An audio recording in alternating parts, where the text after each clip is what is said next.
Bom dia a todos, todas.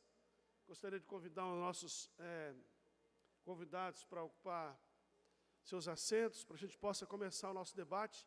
Já estamos 10 minutos atrasados e o pessoal da internet já está cobrando, quem está conosco pelas redes sociais da Assembleia Legislativa, já está cobrando o início do evento para que a gente possa cumprir o horário. Primeiro, quero agradecer mais uma vez as brilhantes palestras que tivemos ontem, um evento grandioso que permitiu nos avançar nesse debate que é muito importante para o Brasil e para Santa Catarina.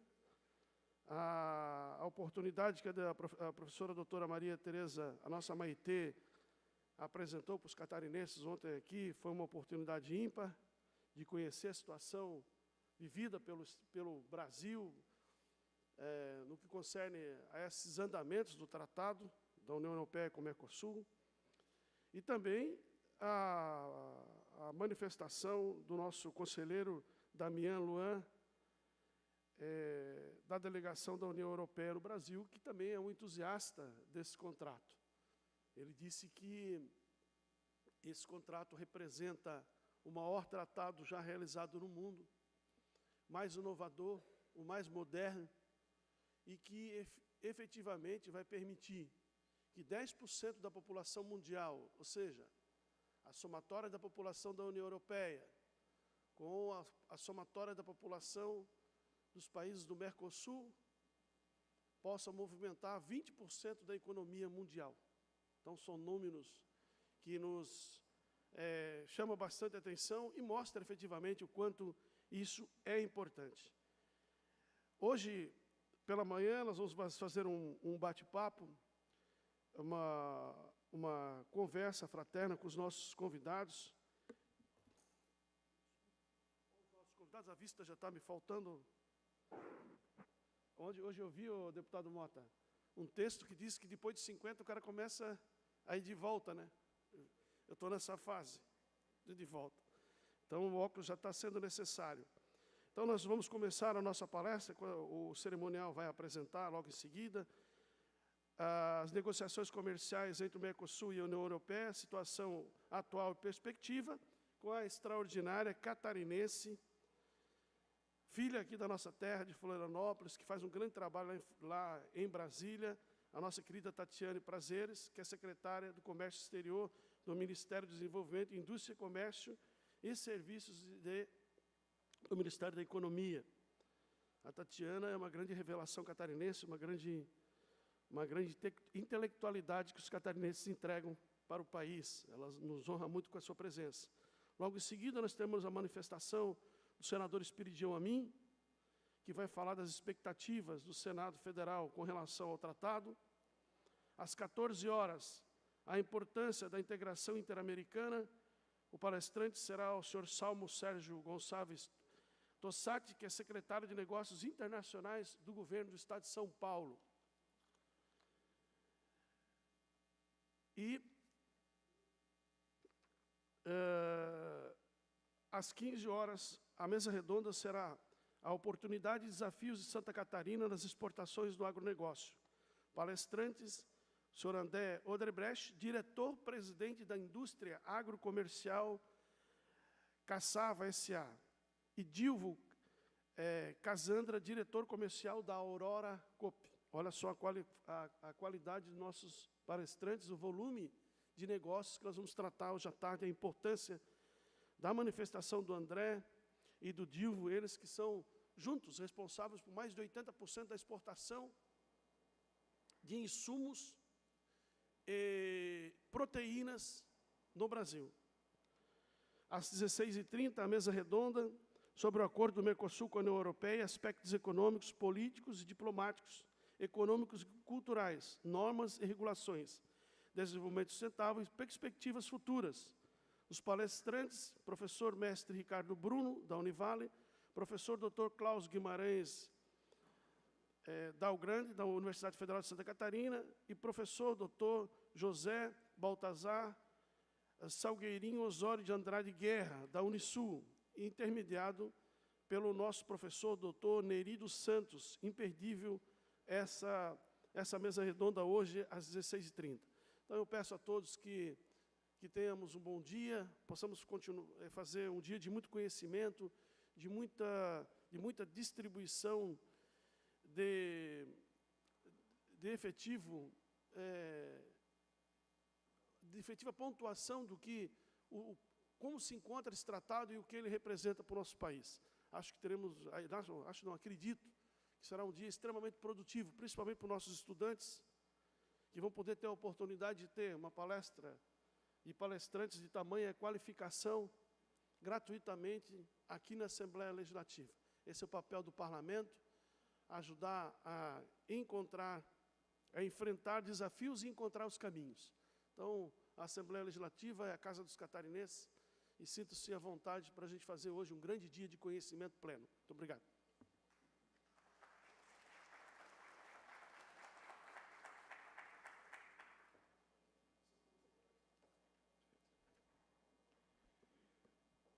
Autoridades, senhoras e senhores, bom dia. Sejam bem-vindos ao segundo dia do Seminário Internacional do Mercosul, sobre o Tratado de Livre Comércio entre países do Mercosul e da União Europeia. O seminário tem por objetivo dar enfoque ao acordo anunciado entre o Mercosul e a União Europeia, apresentar efeitos que poderão ser gerados com esse acordo, discutir as perspectivas do livre comércio entre os dois blocos e refletir sobre a redução das taxas de importação dos produtos brasileiros, resultando assim em maiores investimentos na indústria nacional. Antes de darmos início à primeira palestra desta manhã, gostaria de convidar todos a assistirem no telão um vídeo de boas-vindas do presidente da Assembleia Legislativa, Mauro de Nadal, e do presidente da escola, deputado Júlio Garcia. Como presidente...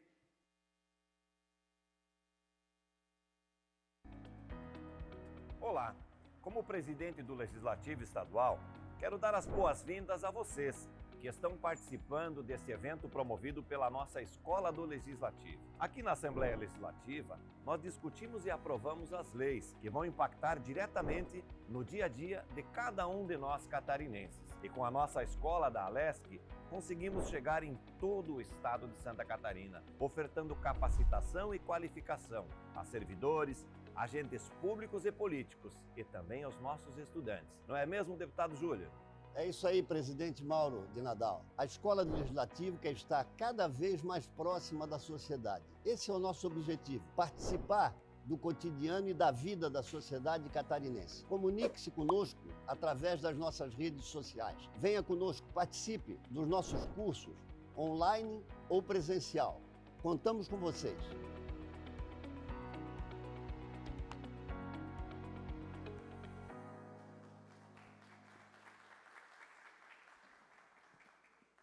O cerimonial também agradece a presença das autoridades aqui à frente, os deputados estaduais, secretários de Estado e as autoridades que se fazem aqui presentes. Muito obrigado pela presença de vossas excelências. Dando início ao nosso ciclo de palestras nesta manhã, convidamos a senhora Tatiana Lacerda Prazeres, com o tema Negociações comerciais entre o Mercosul e a União Europeia, situação atual e perspectiva.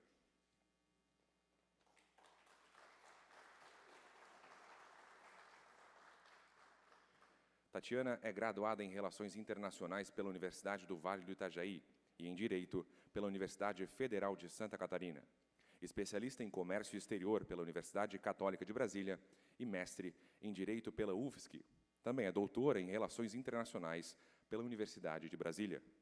Foi secretária de Comércio Exterior no Ministério do Desenvolvimento, Indústria, Comércio e Serviços, conselheira sênior do diretor-geral da Organização Mundial do Comércio, em Genebra, Suíça, funcionária do International Trade Center, também em Genebra, que é uma agência para comércio e desenvolvimento da Organização Mundial do Comércio e para as Nações Unidas, e Senior Fellow na Universidade de Negócios Internacionais e Economia, em Pequim, na China. Foi também diretora titular do Departamento de Relações Internacionais e Comércio Exterior da Federação das Indústrias do Estado de São Paulo e colunista da Folha de São Paulo, onde escrevia sobre a China. Atualmente, é servidora de carreira do Ministério do Desenvolvimento, Indústria, Comércio e Serviços no cargo de analista de Comércio Exterior, tendo sido nomeada secretária de Comércio Exterior do Ministério. Tatiana, por favor.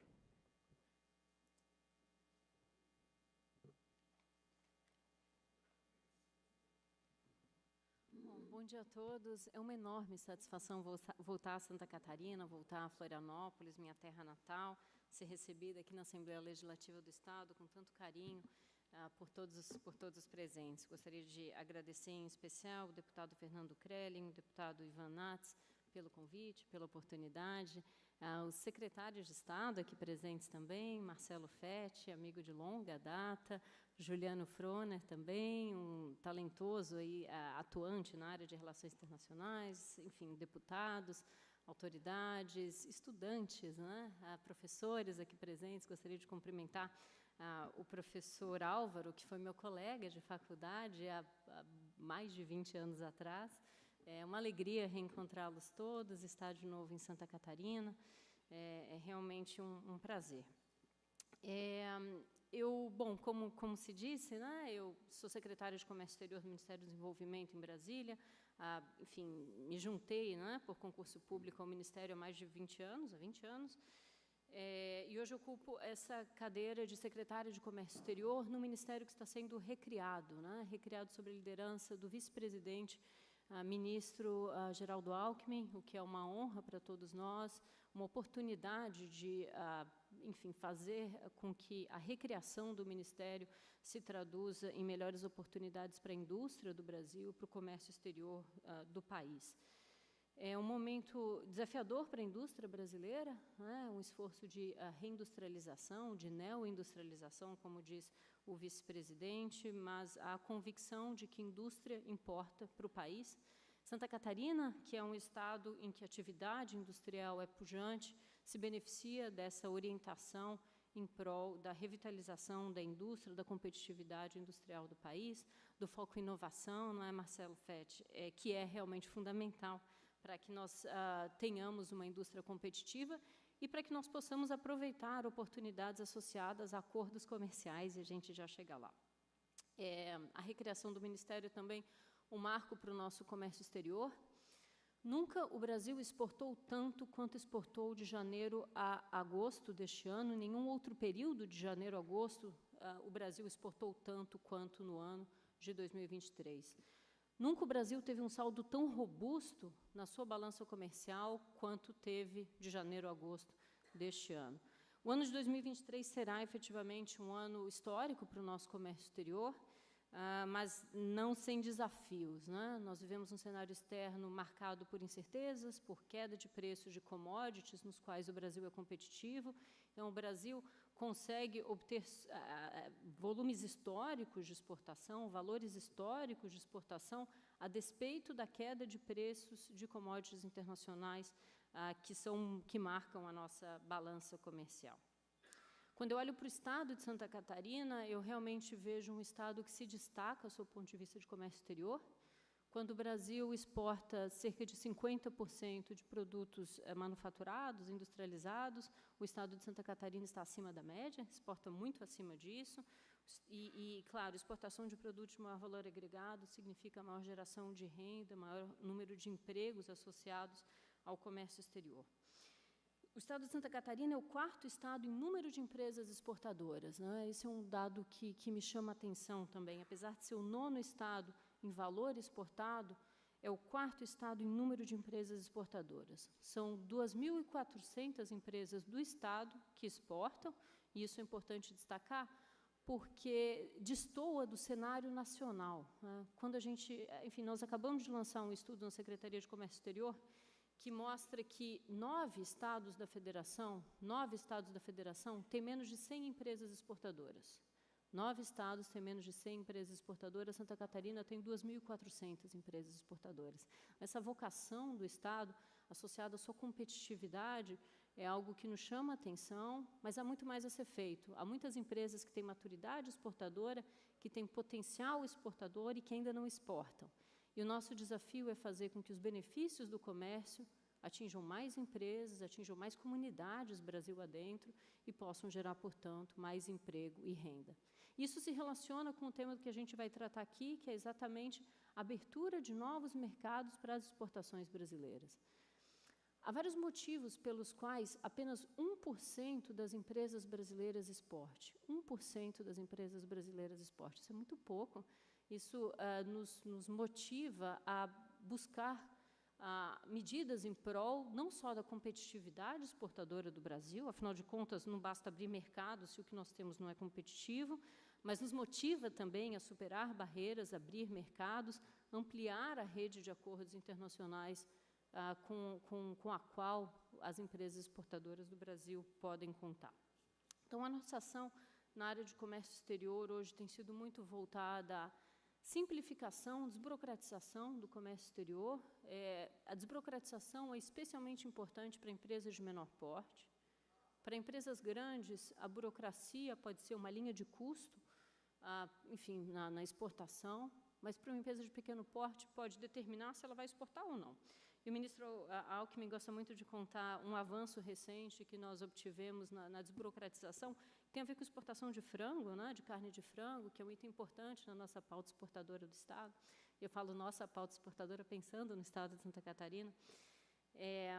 Para as exportações brasileiras de frango para o Reino Unido dependiam de um certificado em papel que o exportador obtinha no banco, mediante pagamento de uma taxa, que envolvia o envio do documento físico para a aduana no Reino Unido, para que, então, a mercadoria fosse desembaraçada no mercado de destino, mediante redução do imposto de importação. E o que nós fizemos foi digitalizar esse processo, parece algo simples, mas isso significa um ganho enorme para o exportador brasileiro, porque hoje ele faz esse procedimento online, sem custo e com muito mais segurança, porque a aduana britânica pode confirmar a autenticidade do documento mediante a leitura de um código de barra, de um QR Code. Então, medidas como essa contribuem, de fato, para que o nosso produto chegue no mercado de destino ainda mais competitivo. Várias outras têm sido adotadas nesse espírito, mas, enfim, eu uso essa do certificado digital para ilustrar, enfim, a desburocratização de um produto que é importante para o nosso Estado. Uma outra frente de atuação muito importante para a competitividade exportadora do Brasil tem a ver com tributação. Nós sabemos hoje que o Brasil é um país que ainda exporta tributos.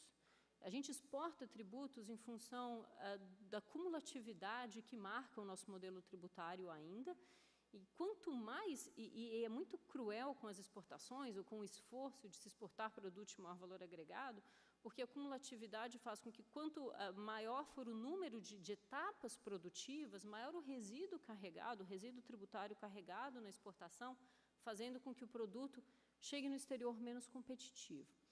E a reforma tributária, que foi aprovada na Câmara, elimina o resíduo que os nossos produtos ainda carregam, desonera plenamente as nossas exportações, e caso, enfim, aprovada, implementada, ela terá um impacto muito positivo para que o Brasil deixe de exportar tributos. É um conceito muito básico, nenhum país gosta de exportar tributos, todos os países se esforçam exatamente para que seus produtos sejam competitivos no mercado externo, e a desoneração das nossas exportações será um ganho muito significativo de uma reforma tributária, enfim, implementada.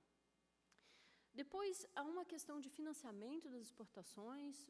Vários países financiam os seus produtos, especialmente produtos de maior valor agregado, por exemplo, aeronaves, veículos, etc. E o sistema de financiamento público às exportações do Brasil hoje passa por uma revisão para que mais empresas possam se beneficiar de financiamento. Hoje é um número limitado de empresas que se beneficia de financiamento público. Garantir acesso a créditos em condições competitivas com que outros países oferecem para os seus produtos é algo que é importante, inclusive para que a gente possa aproveitar os benefícios de um acordo como o acordo da União Europeia de forma ainda mais plena.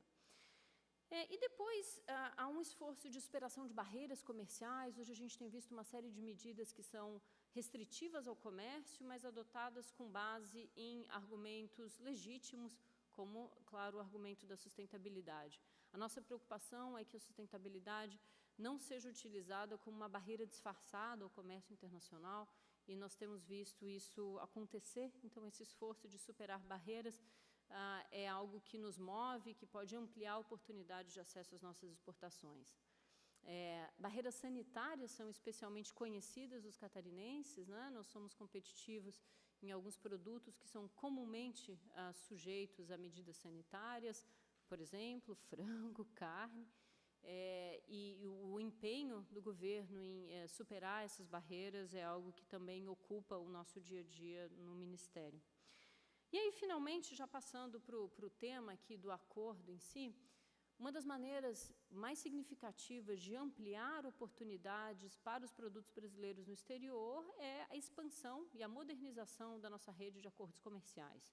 Hoje, o Brasil tem uma rede relativamente limitada de acordos comerciais e a negociação entre o Mercosul e a União Europeia é uma oportunidade histórica, eu sublinho histórica, de nós ampliarmos oportunidades para produtos brasileiros no exterior, no mercado que é competitivo, mas é um mercado que, ao mesmo tempo, enfim, remunera melhor produtos brasileiros. Passo, então, à situação de Mercosul e União Europeia, né? Trata-se de uma negociação que está em curso há mais de 20 anos. O acordo não foi concluído, por mais que se fale, né, de um acordo anunciado, é um acordo que segue em curso. E aí eu explico por quê. Houve um pré-acordo em 2019, um pré-acordo, e logo na sequência os europeus sinalizaram ao Mercosul que precisariam de garantias adicionais do Mercosul na área ambiental. E levaram anos, literalmente, para preparar um documento que indicava, né, exatamente quais seriam esses elementos adicionais de que os europeus precisariam. E esse documento nos foi apresentado já depois da mudança de governo no Brasil. Em fevereiro, eu estava em Buenos Aires, em fevereiro, para uma reunião em que o negociador-chefe da União Europeia nos apresentou aos 4 sócios do Mercosul, afinal de contas, qual seria esse instrumento adicional? Fala-se em carta adicional, side letter, enfim, um instrumento adicional, um instrumento conjunto, como eles se referem.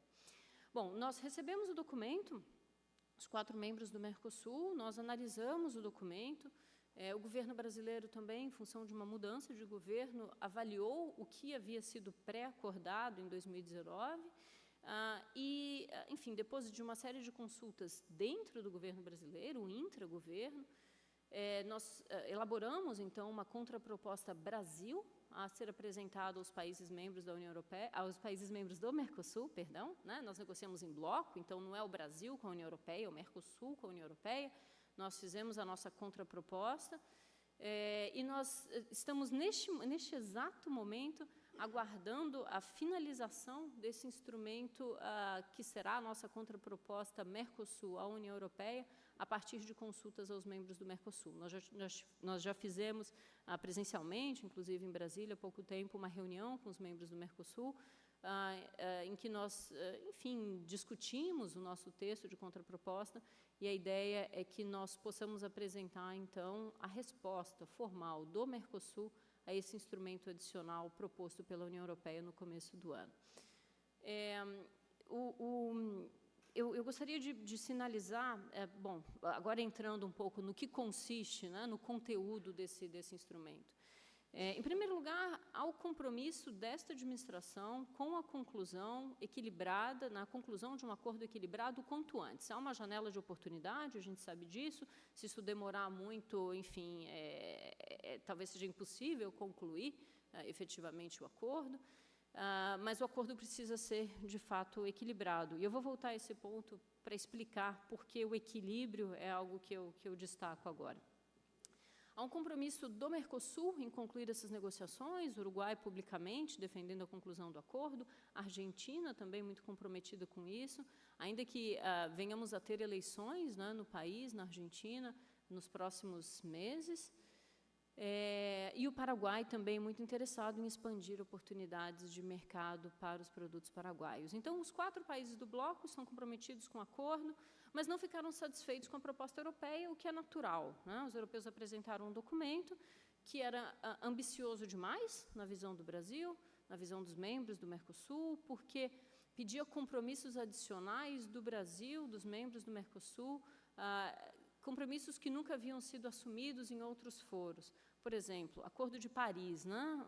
O Brasil se comprometeu, os membros do Mercosul se comprometeram individualmente no âmbito do Acordo de Paris, com metas para que, enfim, se atinja, se consiga reduzir emissões. E os europeus gostariam que o Brasil, que o Mercosul assumisse compromissos adicionais. A visão do Brasil, do Mercosul, é de que os compromissos ambientais no âmbito do Acordo de Paris se negociam no Acordo de Paris, no âmbito do Acordo de Paris. Por exemplo, os europeus falam em sanções, sugerem sanções comerciais em caso de descumprimento de acordos negociados em outros foros, como o Acordo de Paris.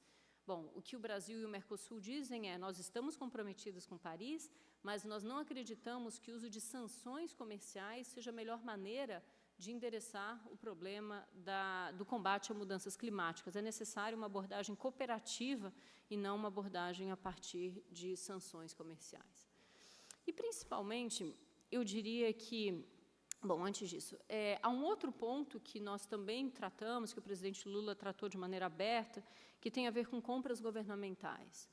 O pré-acordo de 2019 previa determinados compromissos em compras governamentais e, aliás, isso tudo está público, né, no site do Ministério, está disponível o pré-acordo de 2019 integralmente, para quem se interessar, talvez os estudantes aqui presentes, pode ser objeto de análises importantes. O presidente Lula entende que, ou sinalizou que é importante que compras públicas sejam preservados como instrumento para a política industrial, ou seja, a possibilidade de se utilizar compras governamentais, o poder de compra do Estado para alavancar a atividade industrial no Brasil é algo do que não se deve, enfim, abrir mão de uma maneira ampla. Ou seja, seguirá havendo um capítulo de compras governamentais no Acordo Mercosul-União Europeia, se nós conseguirmos concluí-lo, mas a verdade é que, na visão desta administração, é necessário rever alguns aspectos, revisitar alguns aspectos específicos dos compromissos pré-acordados em 2019, exatamente para preservar o espaço de política pública para a neoindustrialização. Então, compras governamentais é um outro ponto importante. E, finalmente, aí aqui eu gostaria de detalhar com um pouco mais de calma. Desde 2019, os europeus passaram a adotar uma série de medidas que foram embaladas no que eles chamam de Pacto Verde. O Pacto Verde Europeu prevê uma série de incentivos para a indústria europeia associada à transição climática, prevê medidas comerciais, restrições comerciais, supostamente adotadas para a proteção ambiental, e uma série de outras medidas que distorcem o comércio. Na visão do Brasil, medidas adotadas a partir de 2019 acabam afetando as nossas expectativas legítimas de acesso ao mercado europeu, porque impõem barreiras que não existiam à época que o acordo foi pré-negociado. Ou seja, o que nós comunicamos de uma maneira muito clara aos nossos interlocutores europeus é: não se pode oferecer com uma mão e se retirar com a outra.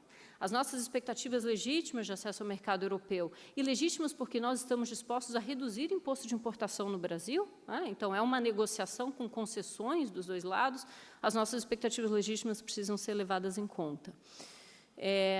Bom, para quem acompanha, né, a União Europeia adotou, por exemplo, e aí para ilustrar, uma lei associada a combate a desmatamento.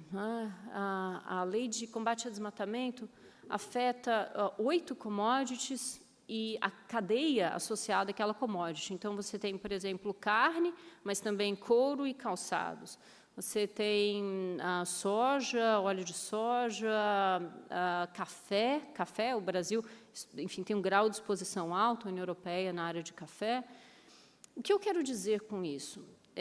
Todas essas commodities tinham expectativas de acesso ao mercado europeu, têm expectativas de acesso ao mercado europeu na base de que um acordo comercial estava sendo negociado, que reduziria barreiras dos dois lados e que, portanto, permitiria o acesso aos nossos produtos ao mercado europeu. Se, a partir de 2019, houve novas legislações no âmbito europeu que afetam o equilíbrio dessas concessões comerciais, é necessário que isso esteja sobre a mesa nesse momento. Então, o que nós estamos tratando com os europeus neste momento é uma cláusula que busque assegurar, preservar o equilíbrio das concessões comerciais que foram negociadas lá atrás.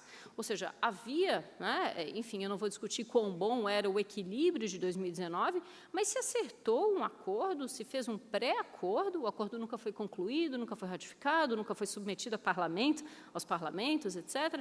Mas houve um pré-acordo que continha um determinado equilíbrio, mas depois daí, então, como eu mencionei, medidas unilaterais da União Europeia acabaram atingindo esse equilíbrio, e eu cito aqui a legislação de desmatamento, que acaba, que pode proibir, esse é o ponto, né? A legislação de desmatamento da União Europeia não significa uma sobretaxa aos produtos brasileiros, aos produtos de outros países que têm florestas.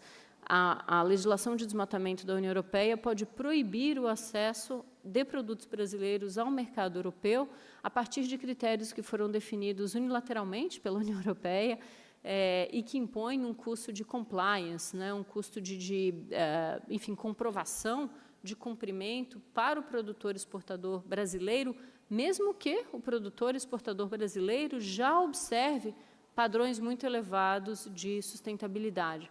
Por quê? Porque são critérios europeus contidos na legislação europeia, medidos a partir de réguas definidas pela União Europeia, de sistemas de controle e monitoramento europeus, o que faz com que, claro, os membros do Mercosul, e aí não apenas o Brasil, vejam com, enfim, preocupação o equilíbrio daquilo que foi pré-acordado em 2019.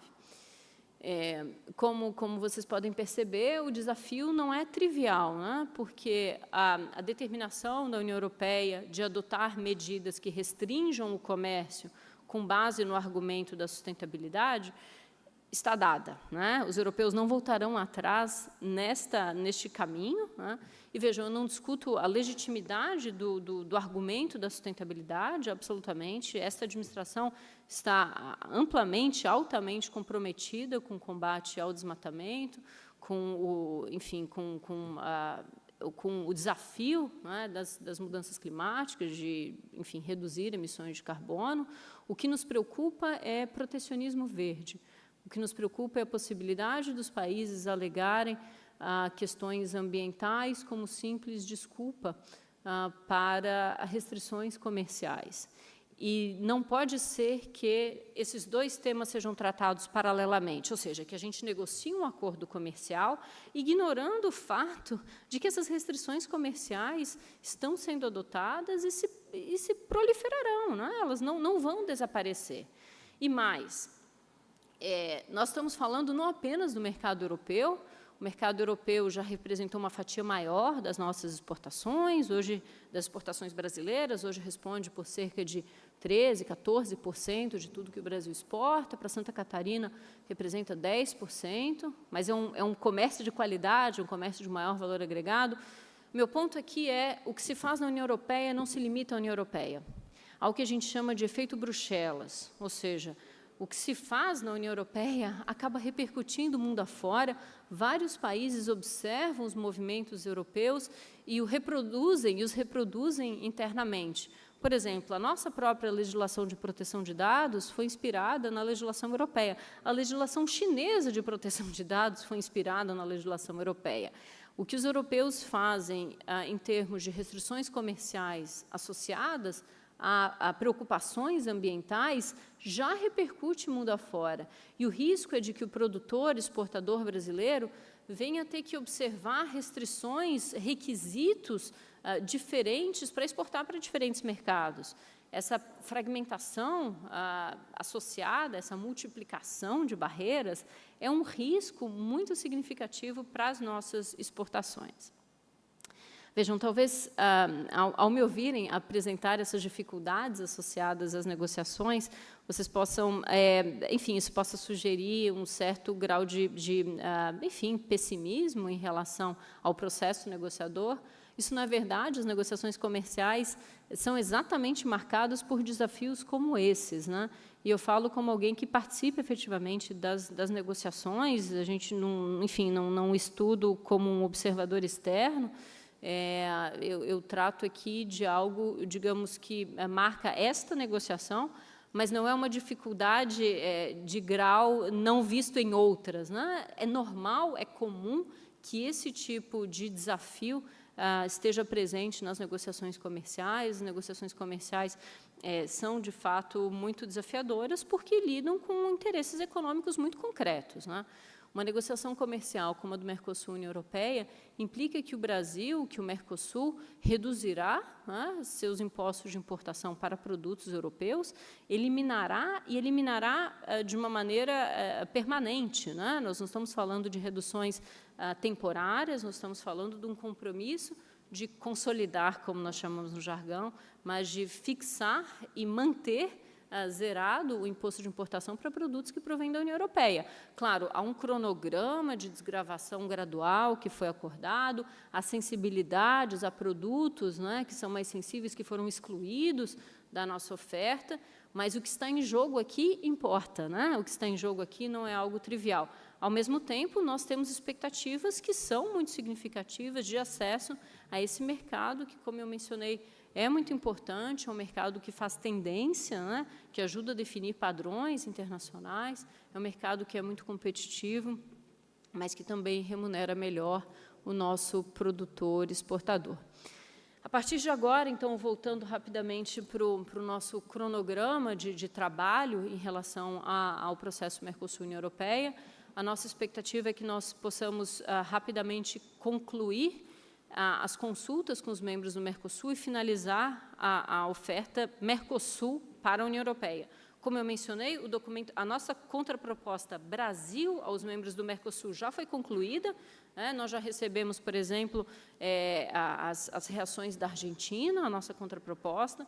Nós estamos aguardando. No Paraguai acabou de haver uma mudança, né? Acabou de haver, enfim, a posse do novo presidente. Então, é natural que eles precisem um tempo a mais para responder a nossa contraproposta, mas já houve reuniões técnicas em que se tratou disso, e nós esperamos que, muito em breve, tenhamos um documento para formalizar os europeus. Ao mesmo tempo, os contatos acontecem de forma regular, nós já antecipamos aos negociadores europeus quais são os principais pontos da nossa preocupação, e foram os que eu mencionei aqui.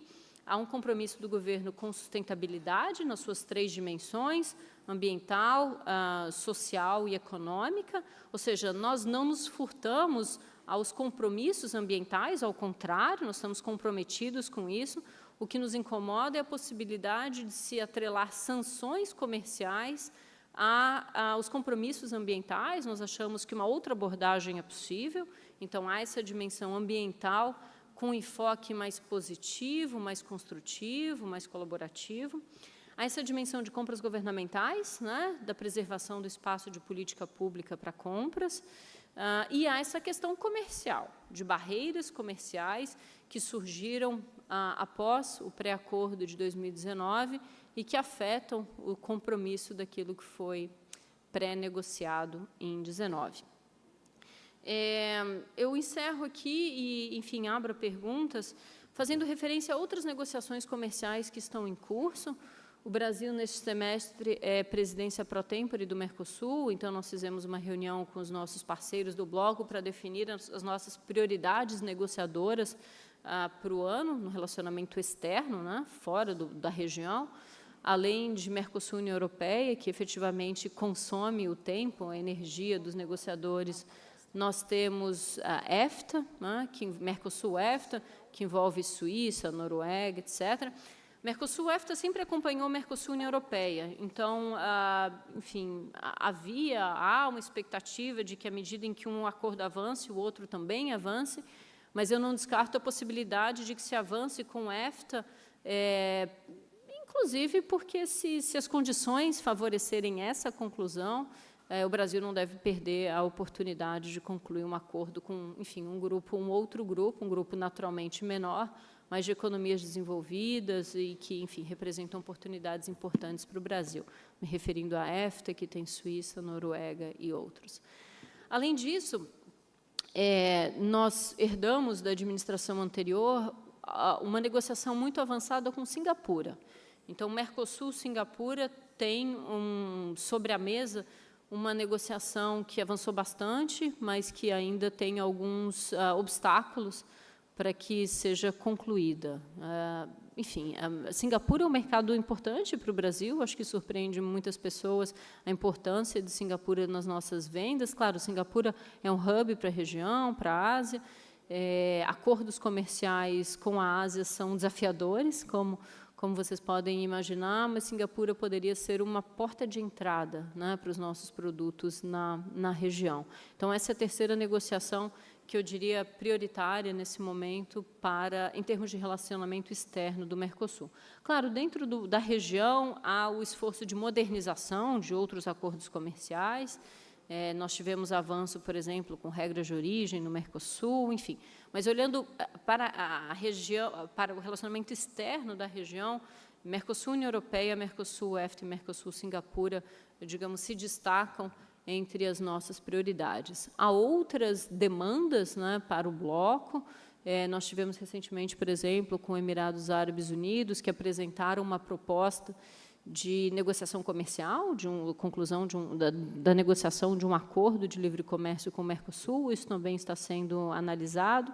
Há outras negociações em curso, por exemplo, Mercosul-Canadá, e isso tudo faz parte de um conjunto de possibilidades, de oportunidades para que o Brasil amplie sua rede de acordos internacionais, comerciais, que, como eu falei, ainda é limitada. A redução de barreiras ao comércio por meio desses acordos comerciais é algo que nós buscamos, porque, afinal, ampliar a base exportadora do Brasil, fazer com que a economia brasileira se insira de forma mais competitiva no mercado internacional, é algo que nos move. Ampliar essa rede, portanto, é um elemento fundamental para isso. E a conclusão de um acordo como a negociação Mercosul-União Europeia contribuirá enfim, de uma forma muito significativa para isso, por dois motivos. Há um motivo comercial, né? O bloco é um destino importante das nossas exportações, é uma origem importante das nossas importações, mas a conclusão desse acordo também mostra que o Brasil é capaz de concluir, que o Mercosul é capaz de concluir novos acordos comerciais, né?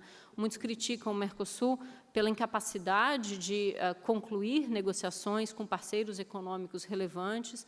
A conclusão de uma negociação que se estende há mais de 20 anos, com um bloco deste porte, deste peso econômico, tem um efeito simbólico, além do efeito comercial, que é significativo.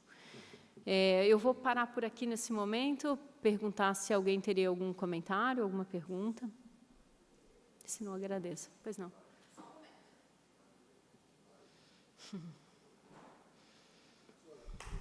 Obrigada.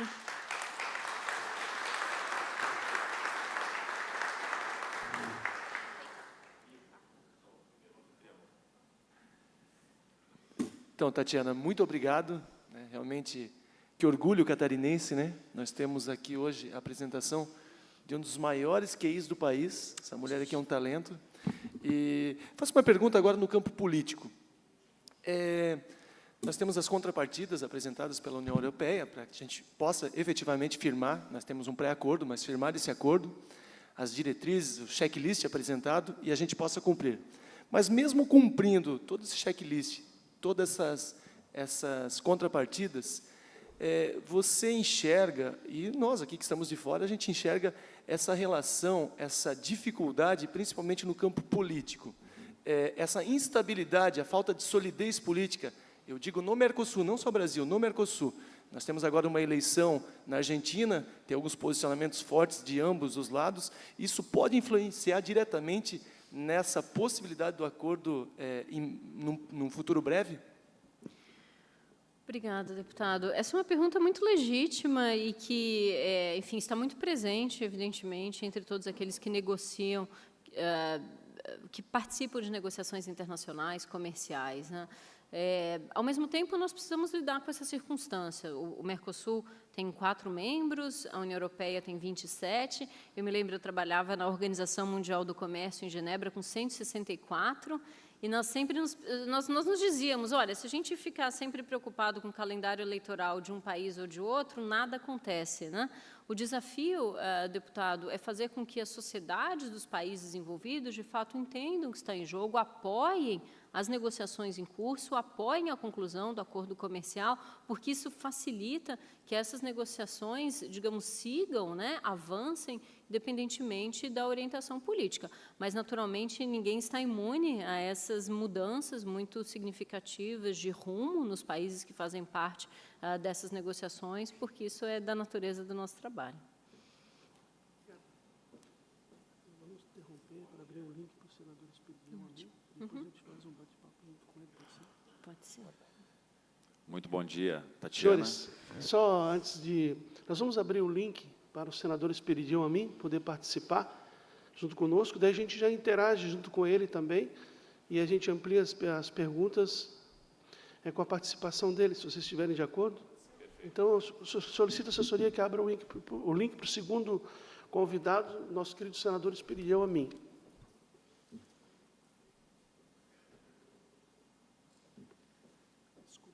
Imagina, claro, ótimo.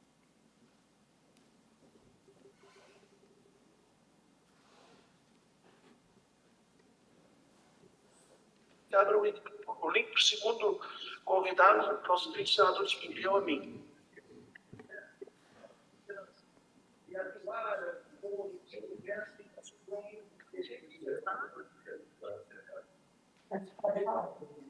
Bom dia. Estou sendo ouvido? Bom dia, senador. Estamos ouvindo.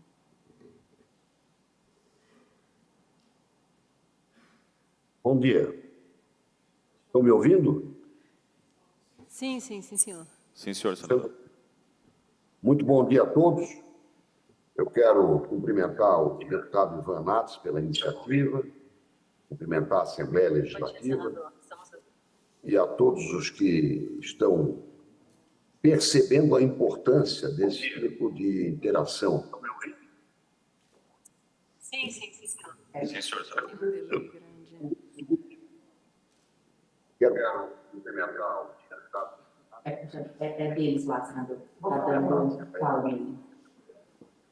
E a todos que estão percebendo a importância desse tipo de interação.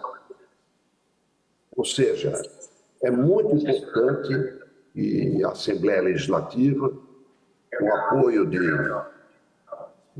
organizações ligadas ao desenvolvimento de Santa Catarina, que todos nós estejamos atentos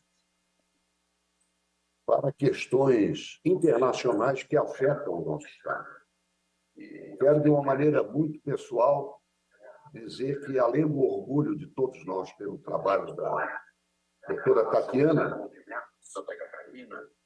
eu quero dizer que fico até emocionado em participar deste momento em que uma catarinense, filha de queridos amigos meus, posso dizer assim, seu pai, sua mãe, fazem parte do nosso círculo mais querido. E a sua intervenção inteligente, atualizada, Tatiana, é um motivo de orgulho como catarinense e de emoção como cidadão. Eu queria acrescentar neste momento, eu desejo acrescentar, está ligado ao nosso contexto aqui no Senado. Queria chamar a atenção para duas outras negociações que nesta semana nós tratamos aqui. Ontem eu participei da reinauguração da Frente Parlamentar Brasil-Estados Unidos.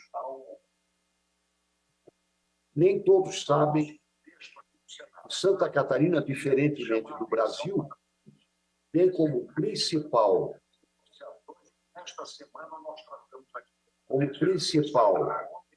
mercado externo os Estados Unidos. O nosso maior parceiro comercial de Santa Catarina são os Estados Unidos da América do Norte. E nos faz participante diferenciado do comércio exterior brasileiro.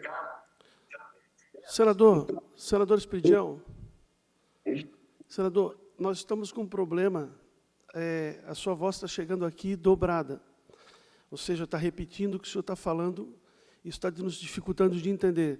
Nós precisamos verificar se o senhor não tem aí algum microfone ligado, ou se o senhor não tem um fone de ouvido, ou baixar o retorno do senhor. E agora? Agora está aparecendo uma só? Bom, agora melhorou bem. Então, o que eu gostaria de dizer, além de tratarmos ontem de algumas das questões objetivas dos nossos interesses catarinenses com os Estados Unidos, por exemplo, a questão do visto, que a própria Fiesc já manifestou a sua contrariedade em função dessa peculiaridade catarinense, também quero chamar a atenção, e até pedir que a doutora Tatiana se informe, nós temos em curso, neste mês de agosto, a reanálise do anexo C do Tratado de Itaipu. E este assunto tem a ver com Santa Catarina e com o Brasil em matéria de impacto na tarifa de energia elétrica.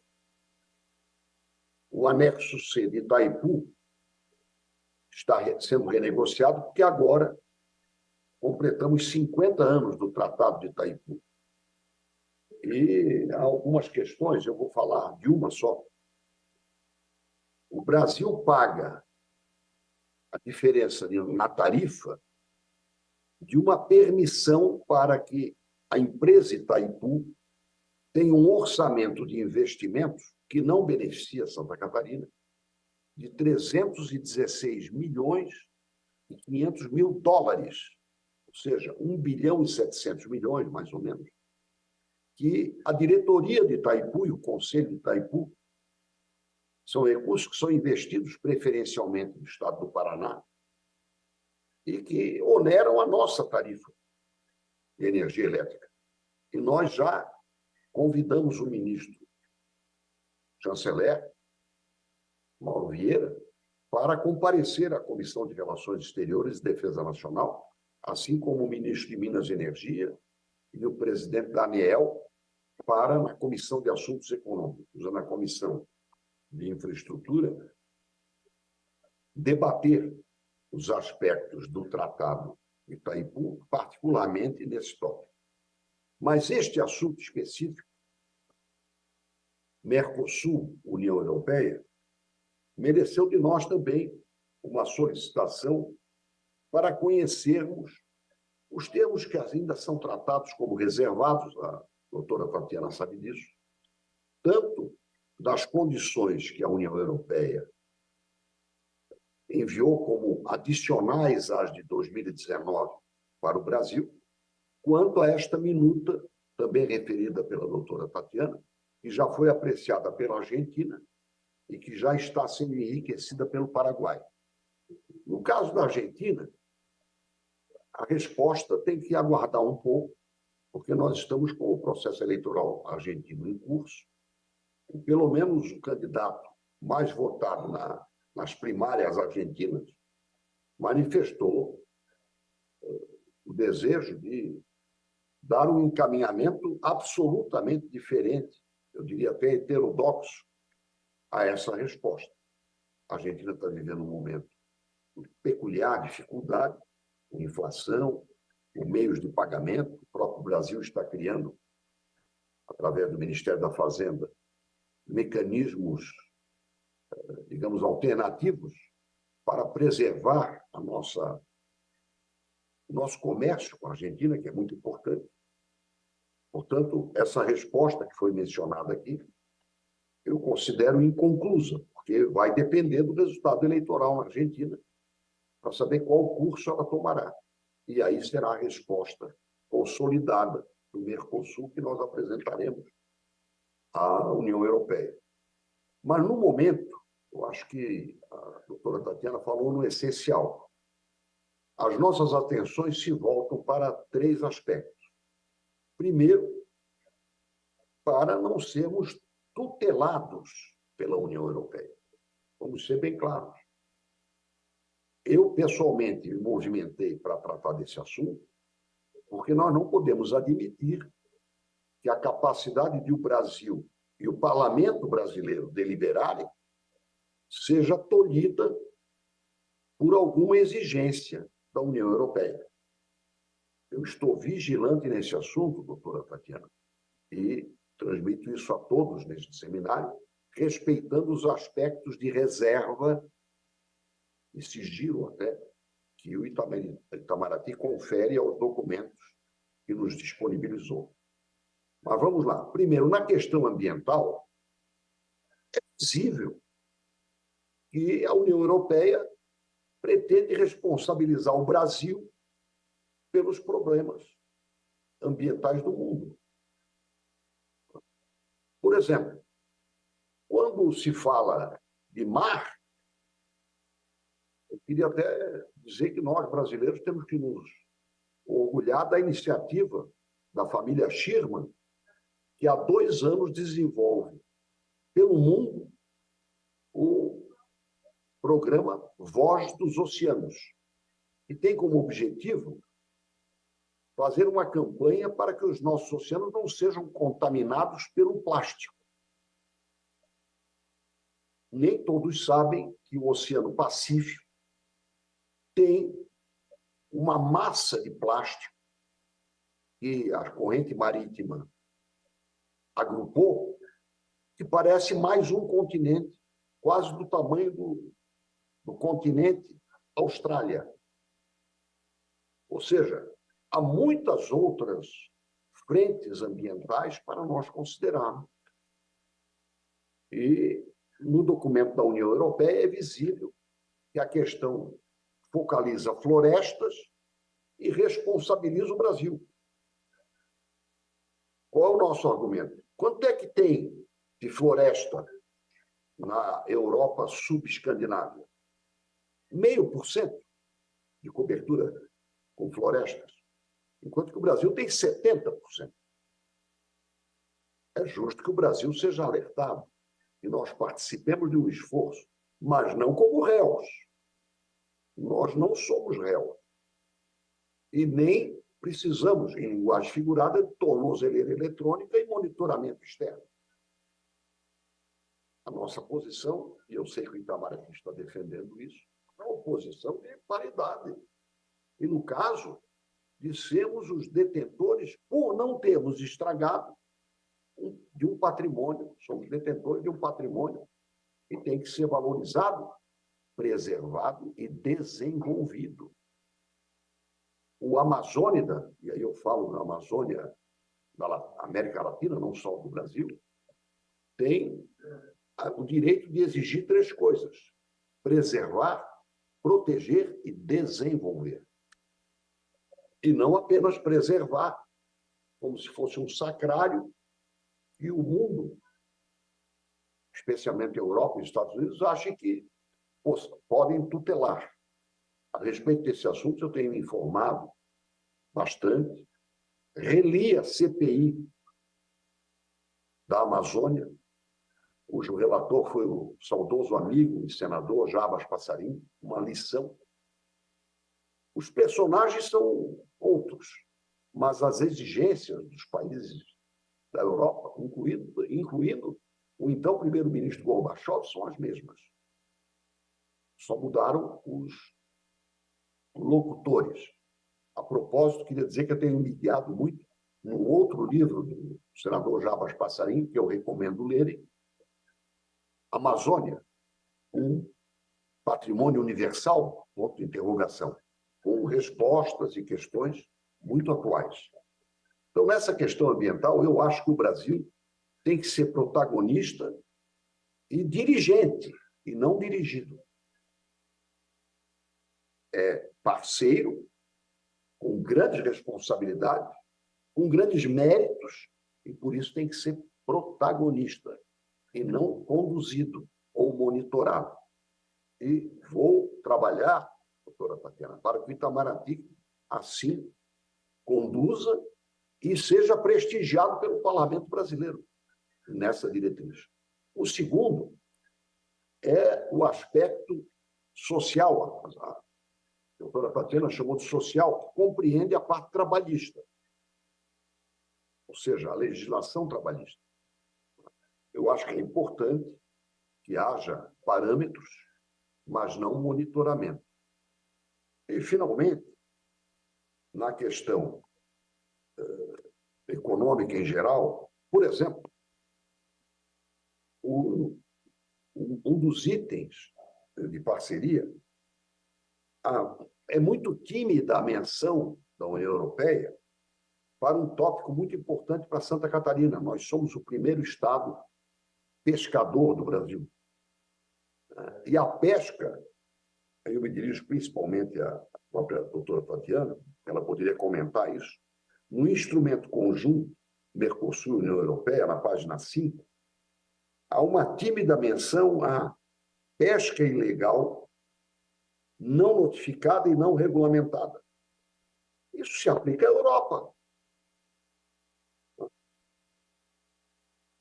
Eles têm que cuidar de falsificação em selos de pesca, até para as questões que envolvem golfinhos e pesca na Escandinávia. Então, é visível que o documento intitulado vamos chamar assim, novas exigências da União Europeia para a celebração de tratado com o bloco do Mercosul, ou seja, o instrumento conjunto Mercosul, União Europeia, versão fevereiro de 2023, vamos chamar assim de instrumento de fevereiro, ele precisa ser desbastado, e vou usar isso como final de expressão, precisa ser desbastado dos repontes de arrogância que estão repontes que estão nele, documento, contidos. Ou seja, eu acho que o Congresso brasileiro, e eu pessoalmente estou empenhado nisso, nós queremos, sim, que haja esse acordo, mas compartilhamos as preocupações, e aí quero ser muito claro, compartilho as preocupações do governo, do atual governo federal, governo do presidente Lula. Eu não sou governo, eu não sou situação, mas sou brasileiro e defendo o Brasil.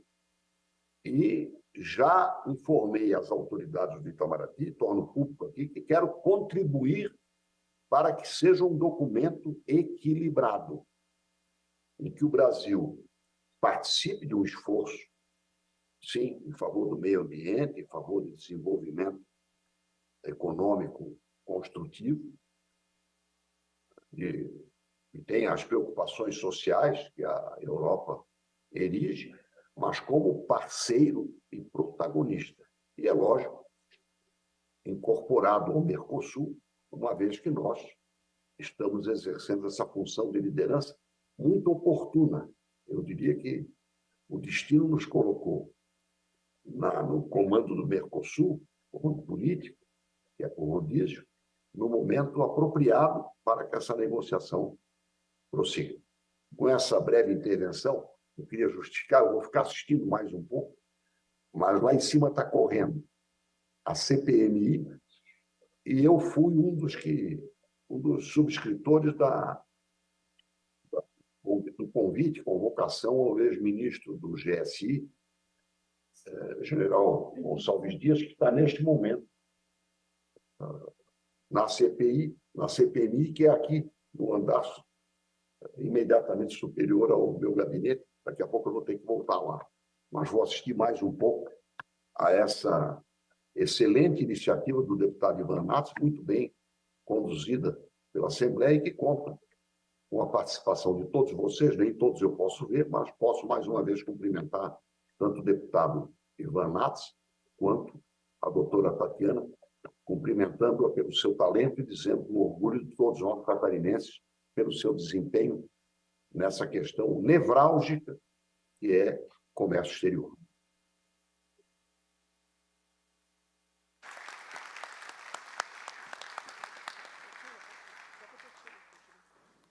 Obrigado, senador Esperidião. Feita a intervenção do senador, retorno a palavra à nossa apresentadora, a secretária Tatiana. Bom, eu gostaria de agradecer as palavras generosas, carinhosas do senador Esperidião Amin, um amigo da família de longa data, realmente alguém por quem eu tenho uma grande admiração, alguém que se dedica aos assuntos com profundidade, e os comentários que ele fez à negociação são reveladores, efetivamente, desse perfil, desse traço, né, do senador Esperidião Amin, que é de se estudar os temas com profundidade. O senhor tem a minha admiração, senador. Eu gostaria de retomar um ponto que o senador indicou, que tem a ver com desenvolvimento sustentável, né? A visão deste governo com desenvolvimento sustentável, porque, afinal de contas, a tal da carta adicional que os europeus apresentaram tinha como objetivo desenvolvimento sustentável. Na nossa visão, o desenvolvimento sustentável tem 3 dimensões: econômica, social e ambiental. Nós não nos furtamos a dimensão ambiental do desenvolvimento sustentável. O que nos incomoda na proposta europeia é que eles, enfim, dão muito pouca atenção, para não dizer ignoram, né? Não ignoram, mas dão muito pouca atenção às outras dimensões. E mais, em matéria ambiental, todo o foco europeu é em desmatamento, como bem notou o senador Esperidião Amin. Ou seja, o fato de que, enfim, a matriz energética e elétrica europeia é muito mais suja que a nossa, o fato de que, enfim, em alguns países se retoma a utilização de combustíveis fósseis em detrimento de energias renováveis, etc. Claro, nada disso faz parte da proposta europeia. Todo o foco da proposta europeia é o desmatamento, né, que efetivamente, enfim, era um problema no Brasil, mas os novos dados demonstram já uma redução muito significativa da taxa de desmatamento nesse primeiro semestre do ano. Há um empenho, um esforço no combate ao desmatamento, mas o tema do desenvolvimento sustentável não pode ser apresentado de maneira enviesada, de forma a atingir apenas a dificuldade, né, de um dos lados, ignorando o fato de que, por exemplo, sob o ponto de vista de perfil, de matriz energética, os europeus estão muito aquém, né, do Brasil. Acho que o senador tocou no ponto central. Trata-se de uma relação entre iguais, precisa haver um respeito à soberania dos países que são envolvidos nessa negociação, precisa ser uma negociação de igual para igual, precisa haver, por exemplo, o reconhecimento dos sistemas de monitoramento ao desmatamento no Brasil, os sistemas de certificação, de reconhecimento, etc., que já existem, né, no país. O Brasil tem uma série histórica, por exemplo, né, no monitoramento do desmatamento, que não pode ser ignorada pelos europeus à medida em que eles definam exigências comerciais associadas ao desmatamento. Não pode haver um monitoramento, uma tutela, como bem indicou o senador, a respeito da maneira como o Brasil procede, monitora, registra o desmatamento. E aí eu fico aqui no desmatamento, porque esse foi o tema central da proposta europeia, da Carta Adicional dos Europeus, para a conclusão do acordo. Eu devo dizer também que é natural, não surpreende, isso acontece assim numa negociação entre privados, né? A sua proposta inicial nunca é aquela em que você imagina que vai ser a proposta final. É natural que, enfim, o que os europeus propuseram, colocaram sobre a mesa, venha a ser objeto de alteração, modificação, etc. E mais, o Brasil não está trabalhando com a proposta europeia, o Brasil está apresentando um novo documento que incorpora vários dos aspectos que nós entendemos corretos, né, aceitáveis, digamos, da proposta europeia, mas dá um enquadramento, como eu falei, mais construtivo, colaborativo, menos punitivo e que reestabelece, eu diria, uma relação de iguais, né, de países soberanos que negociam compromissos no plano internacional de uma maneira, enfim, igualitária, soberana. Obrigada.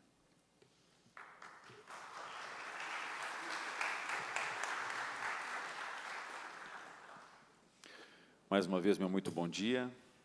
Muito obrigado, Tatiana, pela verdadeira aula aqui que concedeste a todos nós e, principalmente, a atualização sobre o trabalho realizado nesse momento pelo Ministério.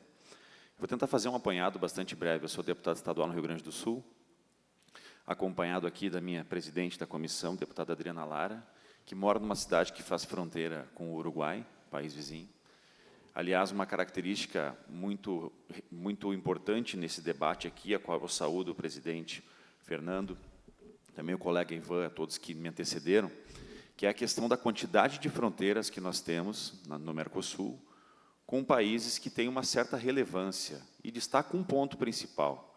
Realizamos recentemente uma audiência pública no município de Jaguarão, que faz fronteira com o Rio Branco, do Uruguai, e uma ponte histórica, centenária, onde nessa ponte passa mais de 50%, aliás, muito mais de 50% de todo o leite em pó utilizado no Brasil, oriundo daquele país. O que afeta diretamente a economia de Santa Catarina, onde no oeste, recentemente, na região, por exemplo, de São Carlos, onde tem produtores de leite, muitas vezes não conseguem escoar a sua produção e acabam, infelizmente, perdendo a sua produção. Para citar um exemplo do quanto o que acontece na fronteira de Jaguarão afeta a economia do Estado catarinense. Mas o que eu quero destacar é fazer um apelo em forma de questionamento. Eu quero saudar cada um dos catarinenses, porque vocês são muito privilegiados, principalmente na questão de infraestrutura e de contato com o restante do mundo. Somos de um estado que tem um único porto, no extremo sul, Porto de Rio Grande, que, apesar de ser o único porto, tem um escoamento bastante significativo no Brasil, mas essa questão de logística e distanciamento faz do que, pelo menos pelos dados de 2019 da Fiergs, 15 milhões de toneladas de produtos que entraram e saíram do Rio Grande do Sul não aconteceram por portos do Rio Grande do Sul. Tiveram como destino principalmente Paraná e Santos, em São Paulo. Isso demonstra o quanto é preciso um diálogo entre o que acontece na Europa, mas também a condição de que o nosso produto fabricado aqui chegue até um porto e possa, assim, se deslocar e ter possibilidade em qualquer país do mundo. Estarei nos próximos dias agora visitando a Europa, a Itália especialmente, por ser da região do Calçado, a cidade de Novo Hamburgo. Já vou concluir, né? Vou chegar, estou fazendo só um apanhado para conseguir me fazer entender. Sou da cidade de Novo Hamburgo, produção calçadista, e estaremos levando, junto à Secretaria de Desenvolvimento, cerca de 20 produtores que estarão visitando feiras na Itália, a Mical, também estaremos visitando a Linea Pelle, para tratar justamente de comércio. E aí, qual é a reclamação dos nossos empresários? Olha, a gente faz a visita, fecha um negócio e, de repente, a gente dá de cara com uma malha de legislação que dificulta todo o processo e que eu tenho um custo jurídico tão alto para conseguir exportar que não compensa a exportação. Por isso, te agradeço e parabenizo por esse olhar. Por fim, destacar uma questão muito importante que eu queria falar sobre uma medida adotada pelo governo, que, apesar de ser de muito benefício para a população, vai afetar muito o setor produtivo da indústria, que é a questão da isenção dos $50. Explico. É uma medida muito importante para quem consome no Brasil, mas para uma linha de fabricantes, especialmente na área do setor têxtil e calçadista, ela tem um impacto muito grande e uma concorrência muito desleal. Quando o produto chinês entra no país sem tributação, e quem está aqui produzindo, por exemplo, no setor têxtil de Santa Catarina, que tem uma grande malha, compete e paga imposto para fazer o mesmo comércio no e-commerce. Um pedido de uma análise que busque, pelo menos, não um prejuízo para a população que tem benefícios nessa compra, mas que traga uma certa igualdade para o setor, porque a tendência é que muitos fabricantes de calçados, por exemplo, vão fazer CNPJ no Paraguai, na Argentina, no Uruguai, estabelecer lá os seus e-commerces e, com isso, vai trazer uma disparidade muito grande entre quem vende dentro do Brasil e quem vende de fora. Lhe agradeço mais uma vez, e o pedido que eu disse que eu faria seria uma integração, que eu acho que já acontece, entre os ministérios, já que, por exemplo, grande parte do que eu falei aqui sobre o produto conseguir chegar na Europa depende de logística. Santa Catarina é muito beneficiada em termos de infraestrutura de rodovias, mas a gente pode avançar muito ainda em ferrovias, cabotagem, A hidrovia da Lagoa Mirim, que é um projeto que o governo federal tem tratado através do ministro França, que prevê a vinda de madeira pela Lagoa Mirim até o Porto de Rio Grande, e pode chegar com cabotagem até o Porto de Navegantes, até Itajaí, até outros portos. Então, é preciso esse incentivo para que a infraestrutura de rodovias, mas principalmente de ferrovias e hidroviária, avance. Por isso, esse pedido de que haja uma interlocução, que eu acho que já acontece, entre o seu ministério e todos aqueles que envolvem a saída de um produto aqui e a chegada na Europa. Mas antes da gente chegar lá e enfrentar as barreiras, a gente precisa conseguir sair com qualidade aqui do Brasil. Espero que tenha sido claro. Muito obrigado. Obrigada.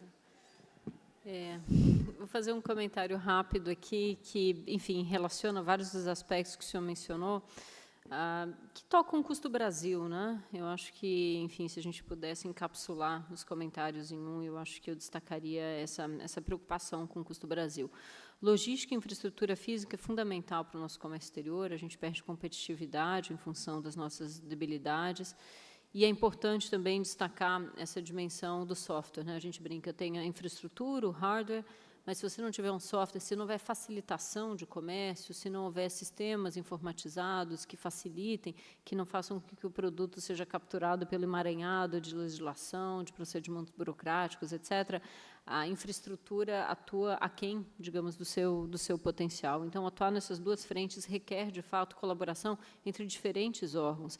No Brasil, são 18 órgãos que intervêm no comércio exterior. É um número impressionante, e a gente trabalha com facilitação de comércio exatamente para que haja uma visão comum, compartilhada, a respeito de evitar intervenções que sejam desnecessárias ao comércio. Evidentemente, em nenhuma operação você tem 18 autoridades intervindo, mas, eventualmente, você pode ter duas, o IBAMA, a Anvisa, o Ministério da Agricultura e o IBAMA, etc. Então, a facilitação, principalmente por meio de revisão de processos, sistemas e legislação, é fundamental para a gente reduzir esse custo. Enfim, a questão do e-commerce é um desafio, evidentemente, não só no Brasil, mas em todo o mundo.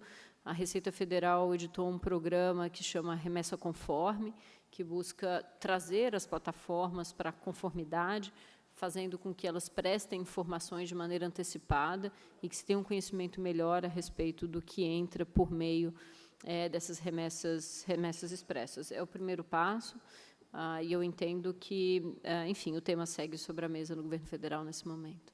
Obrigada. Bom dia, doutora Tatiana, tudo bem? Meu nome é Clarissa, eu sou professora no curso de Relações Internacionais da UFSC, e a gente tem alguns estudantes aqui participantes hoje. Muito obrigada pela sua fala, foi excelente, muito esclarecedora. Eu gostaria de perguntar sobre a indústria. Você mencionou indústria têxtil, indústria alimentícia, né, e a valorização desses produtos do Brasil no exterior. Existe uma parte da indústria brasileira que tem dissonância ou que não tem plena concordância com os termos do acordo, ou a gente tem uma posição mais homogênea da indústria? Obrigada.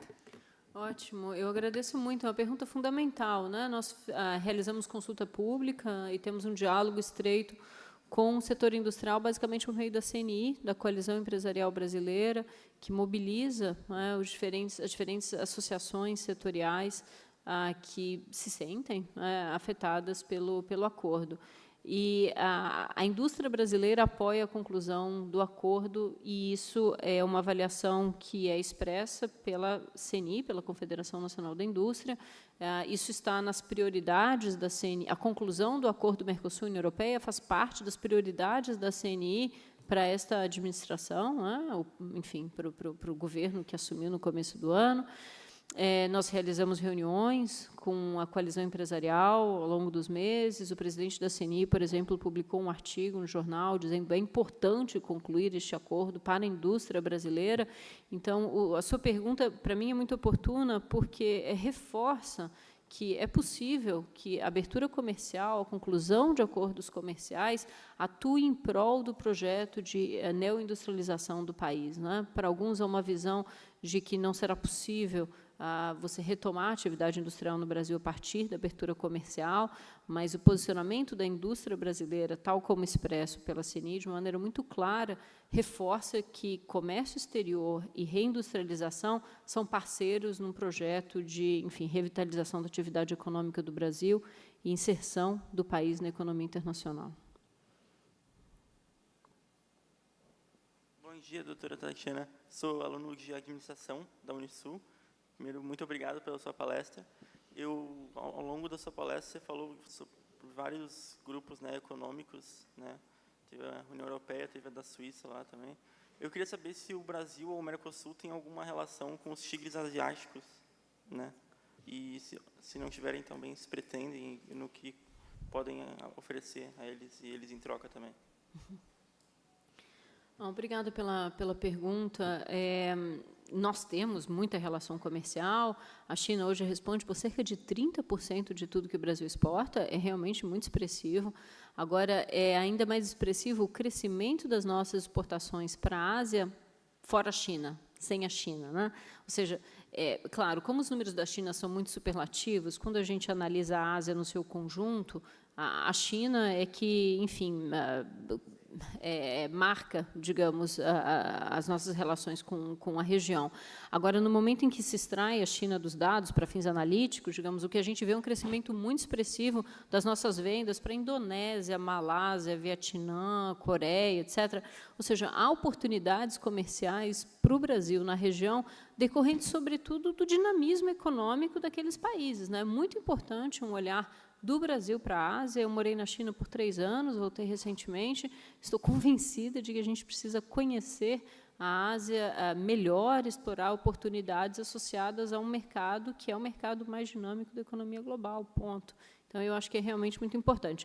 Agora, sob o ponto de vista de... E como fazer isso, né? Há uma dimensão de promoção comercial, que é muito relevante para a região. O Brasil é pouco conhecido em vários dos países da região, o produto brasileiro, a marca brasileira. Os empresários brasileiros conhecem pouco a região. Isso me chamava a atenção quando eu vivia na China. Ou seja, havia poucas empresas brasileiras com presença física no mercado chinês, ainda que a exposição daquelas empresas ao mercado chinês fosse altíssima. Onde é que estão essas empresas, né? Às vezes você tem um escritório pequeno de representação comercial, mas as oportunidades associadas ao mercado chinês, e aqui eu volto ao mercado chinês, são tão maiores que, enfim, o foco apenas, estritamente, na dimensão comercial faz com que muitas oportunidades passem despercebidas. Então, eu diria que uma atenção, uma compreensão, digamos, de que, de fato, a Ásia é o polo dinâmico da economia mundial, é muito importante.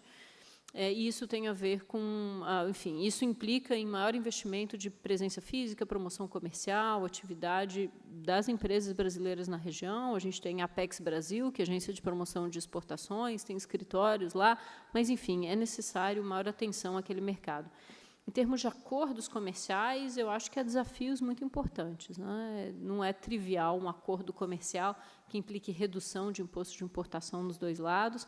Alguns mercados que são interessantes têm dificuldades em abrir os seus mercados, alguns países têm dificuldade de abrir os seus mercados para o agro brasileiro, que é muito competitivo. É conhecida, por exemplo, a dificuldade da Coreia em abrir o seu mercado para a nossa agricultura, mas a indústria brasileira, deve-se reconhecer, também tem dificuldades significativas em considerar a redução de imposto de importação para produtos provenientes da Ásia. Eu diria que, na Ásia, o desafio principal é de promoção comercial, de esforço para conhecimento, posicionamento da imagem, do produto, das marcas brasileiras na região. Bom dia, doutora Tatiana, tudo bem? Me chamo Vitor, sou da Unisul, também cursando administração. E uma coisa que me deixou bastante intrigante e com dúvida foi a gente falar de comércio com os Estados Unidos, que o Esperião de Amin havia comentado, falar sobre Europa, falar sobre a Ásia em geral e não mencionar a África, um continente tão importante, com uma população tão grande e que me causa espanto não ser comentado relação com eles. Claro que a gente está falando hoje de um seminário internacional do Mercosul com a União Europeia, mas o fato de muitas vezes ter uma demanda que acaba sobrando, tanto no agro quanto na produção de aves ou qualquer coisa do tipo, e se existe algum projeto ou se já existe alguma relação, porque a gente fala de muita fome na África e coisas do tipo, que eu acredito que poderiam estar sendo sanadas com essas relações. Obrigada. Eu agradeço a oportunidade de falar um pouquinho de África também. Me chama a atenção o fato de que as exportações brasileiras para a África estão no mesmo nível de 10 anos atrás, né? Ou seja, muito embora o comércio exterior do Brasil tenha crescido, as exportações do país tenham crescido, as exportações para a África patinaram.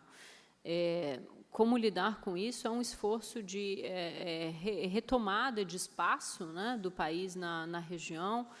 Isso se dá também mediante promoção comercial, esforço para mais presença física das empresas brasileiras lá, retomada de contatos empresariais, porque há espaços não apenas em alimentos e bebidas, mas máquinas e equipamentos. Ou seja, o Brasil tem oportunidade, digamos, de reocupar, retomar um espaço perdido na África, reconhecendo ao mesmo tempo que, nesses últimos 10 anos, a China se tornou muito mais competitiva e ocupou uma fatia de mercado que antes era, enfim, beneficiava as exportações brasileiras, mas, ainda assim, essa retração, digamos, em relação à África, fez com que a gente perdesse um mercado que não precisaria ter perdido. Vejam, as exportações do Brasil dependem também, em última instância, da competitividade do produto brasileiro. Você pode realizar acordos comerciais, você pode fazer promoção comercial, mas a produtividade, a competitividade da economia brasileira é o elemento-chave para determinar o que nós exportaremos e para quem nós exportaremos. E a realidade é que a indústria brasileira perdeu competitividade nos últimos anos, né? Então, é com esse desafio que a gente lida. Ou seja, não é apenas no âmbito de ações de comércio exterior que nós seremos capazes, digamos, de reativar, né, de ativar, garantir a ampliação das exportações brasileiras de maior valor agregado, não importa onde. É necessário que as ações de comércio exterior andem em paralelo com ações para promover a atividade produtiva, industrial no Brasil.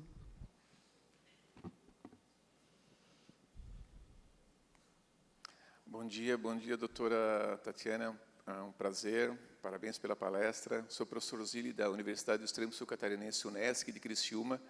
Eu gostaria de saber se nesse acordo existe alguma preocupação, está em discussão o processo de inserção internacional das pequenas e médias empresas, já que as grandes empresas já têm, né, uma estrutura específica, mas como é que se encontra as pequenas e médias empresas que têm um papel importante na internacionalização, né, dos produtos e serviços brasileiros?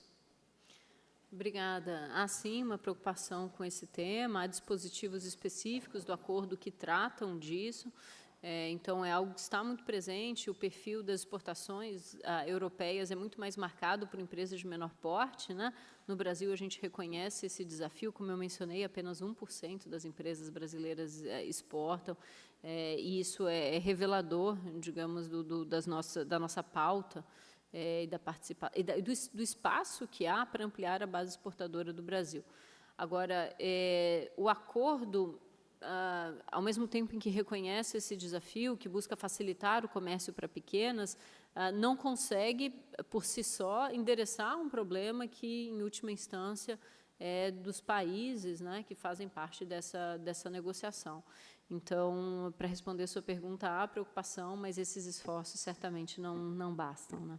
Nós estamos trabalhando, e isso será lançado no mês de setembro, a Política Nacional da Cultura Exportadora, né? O secretário Juliano estará conosco em Brasília, exatamente porque há uma preocupação, há um interesse, há um empenho de levar Brasil adentro as ferramentas de promoção das exportações para empresas que têm maturidade exportadora. E aí começa com quem tem maturidade exportadora, porque você não quer, enfim, usar recursos escassos de empresas para exportar quando elas não estão prontas para isso, mas para aquelas que têm potencial exportador, que estão prontas para exportar, o que existe para que elas, de fato, acessem esses mercados? Então, o que o governo federal está fazendo é reunir toda a oferta de serviços de apoio às empresas de pequeno porte para trabalhar com os estados. Essa é a ideia. A gente precisa trabalhar com os estados do Brasil para que essas informações cheguem à ponta, né? Cheguem a essas empresas que podem fazer uso dessas informações. Então, a gente tem o SEBRAE, os Correios, a Apex, o Banco do Brasil, etc., numa grande rede para levar essas informações, esses serviços para as empresas que têm potencial exportador Brasil adentro. Bom dia, doutora. Bom dia a todos. Eu, primeiro, gostaria de agradecer pela palestra.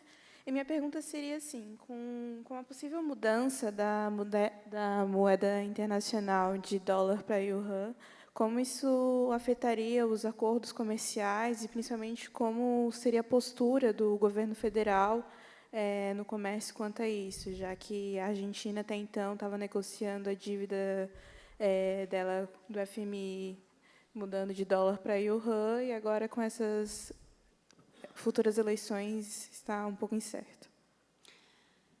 Obrigada por trazer o tema das moedas, né, no comércio internacional. Nós lançamos hoje um estudo inédito que mostra a utilização de moedas denominadas no comércio exterior brasileiro, e eu, enfim, antecipo aqui os resultados, né, desse nosso levantamento, que, de novo, é inédito. 90,5% do comércio exterior brasileiro é denominado em dólares. Evidentemente, é uma participação, enfim, 90,5% é o que é, né? Efetivamente, o dólar é a moeda do comércio internacional, ponto final, na menor dúvida disso. É assim no Brasil, é assim em boa parte do mundo, né? E isso não vai se alterar no curto prazo, absolutamente. Não há nenhum sinal de que haja mudanças muito radicais nesse cenário no curto prazo. Ao mesmo tempo, o que nós vemos é um crescimento de outras moedas que não o dólar na denominação de contratos de comércio exterior no Brasil. Então, o que nós vimos foi crescimento de euro, de real e de yuan. Em yuan, a gente tem uma participação muito pequena, né? Enfim, menos de 1% das exportações brasileiras são denominadas em yuan. Essas são, sobretudo, as importações, não as exportações, denominadas em yuan. De maneira que meu comentário este é um tema importante. Há mudanças no cenário internacional que, aos poucos, muito lentamente, vão se refletindo na denominação, na moeda de escolha do contrato, da fatura comercial e da declaração de importação ou de exportação. E esses movimentos nós acompanhamos com muito interesse. Ou seja, é algo que reflete, digamos, mudanças mais profundas no cenário internacional.